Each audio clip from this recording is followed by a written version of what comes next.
అవన్నీ నేను ఆల్రెడీ చెప్పాను కదా, ఖండించాను కదా, బట్ ఆల్రెడీ అన్ని రాంగ్, అదంతా రాంగ్. ఓకే సార్, అంటే మీతో పాటు విజయసాయి రెడ్డి గారు వెళ్ళిపోయిన తర్వాత ఆయనతో పాటు మీరు కూడా వెళ్తున్నారు, అన్ని రాంగ్ అని చెప్తున్నా కదా, వదిలేండి దాన్ని ఇంకంతే. సార్ విజయసాయి రెడ్డి గారిని కూడా అప్రూవర్ గా మారాలి అని ఒత్తిడి తెచ్చారు అని చెప్పి విజయసాయి రెడ్డి గారు అంటే ఎందుకు అంటే జగన్ గారిని ఇబ్బంది పెట్టడం కోసమే ఇవన్నీ చేస్తున్నారు అనేది కూడా వైసీపీ వాళ్ళు. టు బి వెరీ ఫ్రాంక్, ఇవన్నీ కూడాను very unfortunate incident. Okay, so Vijayasai Reddy గారు చాలా బాధ్యత కలిగినటువంటి వ్యక్తి, కష్టపడే వ్యక్తిత్వం ఉన్నటువంటి వ్యక్తి. సో ఆయన ఆ పార్టీని విడాలంటే ఏదో ఉండుంటుంది, ఆయనకి ఏదో ఇష్యూ ఉండుంటుంది. బట్ ఒకటి మనం అందరం కూడా చూడాల్సింది ఏంటంటే, మీకుంటుంది, మీకు కొంచెం కన్సర్న్ ఉంటుంది ఏం జరుగుతుంది ఏంటి అనేసి ప్రజలు కూడా తెలియాల్సిన విషయం. అది ఆయనే చెప్పేసేసాడు, నేను ఎందుకు విడాల్సి వస్తుంది రాజకీయం అనేది. బట్ వీటన్నిటికి ఇంతతోటి అట్లా వదిలేసేద్దాం. ఒక్కోసారి ప్రెజర్స్ ఉంటాయి, అందరూ తట్టుకోలేరు కదా. ఆయన రాజకీయ నేపథ్యం నుంచి వచ్చిన వాళ్ళకి తెలుస్తాయి కొన్ని, వేరే ప్రొఫెషన్స్ నుంచి వచ్చిన వాళ్ళకి అంత ఈజీగా ఉండదు. ఒక్కోసారి 100 మార్కులు వస్తాయి, ఒక్కోసారి 0 మార్కులు వస్తాయి. కొంచెం ఆ ఒత్తిళ్ళు వచ్చినప్పుడు నిలబెట్టుకొని దాన్ని సర్దుకొని జాగ్రత్త చేసుకొని వెళ్ళే ప్రాసెస్లో కొంతమంది సర్దుకోగలుగుతారు, కొంతమంది సర్దుకోలేకపోతారు. ఒకటే గుర్తుపెట్టుకోండి, ఈ వ్యవస్థలో ఈరోజు నంబర్స్ గేమ్ ఉంది.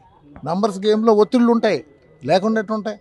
సో దాన్ని బ్యాలెన్స్ చేసుకొని వెళ్ళే విధంగా రాజకీయ నాయకులు ముందుకెళ్లేటట్టు చేసుకోవాలి. తాజాగా జరుగుతున్న పరిణామంతో కొంతమంది ఎమ్మెల్సీలు కూడా బయటికి వెళ్ళిపోతున్నారని ప్రచారం జరుగుతుంది. అంటే ఒకటే గుర్తుపెట్టుకోండి, ఏదైనా మనం ప్రాక్టికల్గా చూసుకుంటే మనం గెలిచినప్పుడు అంతా హ్యాపీ ఉంటుంది. ఓడినప్పుడు మనం కూడా ఏదంటే కొన్ని ఇష్యూస్ ఉంటాయి, ఫ్యామిలీలో కూడా అంతే ఉంటాయి, పార్టీలో అంతే ఉంటాయి, వ్యాపార సంస్థలు అంతే ఉంటాయి, దేశం కూడా అంతే ఉంటుంది. ఒక దేశం గొప్పగా ఎదిగేటప్పుడు అంతా బాగుంటుంది, తర్వాత అందరూ ఎవరికోళ్ళు భయపడిపోయి బాధలు పడి మనసులో వేరే ఆలోచనలతోటి జారిపోతుంటారు. సో దాన్ని మనం ఇష్యూస్గా తీసుకోవద్దు. ఖచ్చితంగా ప్రతి మనిషికి కూడాను రాజకీయాల్లో వచ్చే ముందు అన్నీ చూసుకొని రావాలి. నేను పెద్దగా చెప్తాను, personal life, professional life, social life, then political life అంటాను నేను. ముందు నువ్వు ఇంట్లో నీ భార్య పిల్లలకి నువ్వు చేసుకునే పనులకి వీటన్నిటి జాగ్రత్త చూసుకొని సమాజానికి సేవ చేసి తర్వాత రాజకీయానికి రా.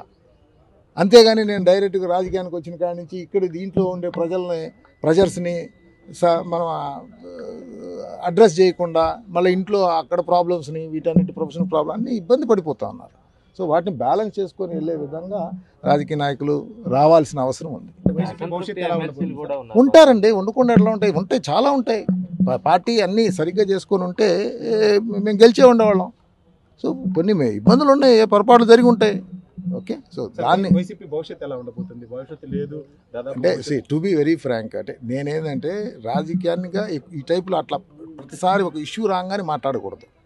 ప్రతి ఒక్కళ్ళకి కూడా అప్స్ డౌన్స్ ఉంటాయి. అప్పు ఉన్నప్పుడు అప్పు ఉంటుంది, ఓకే, డౌన్ ఉన్నప్పుడు నిలబడగలగాల. నిలబడికి వెళ్తే ఉంటుంది, నిలబడలేకపోతే పోతుంది. ఎవరైనా అంతే.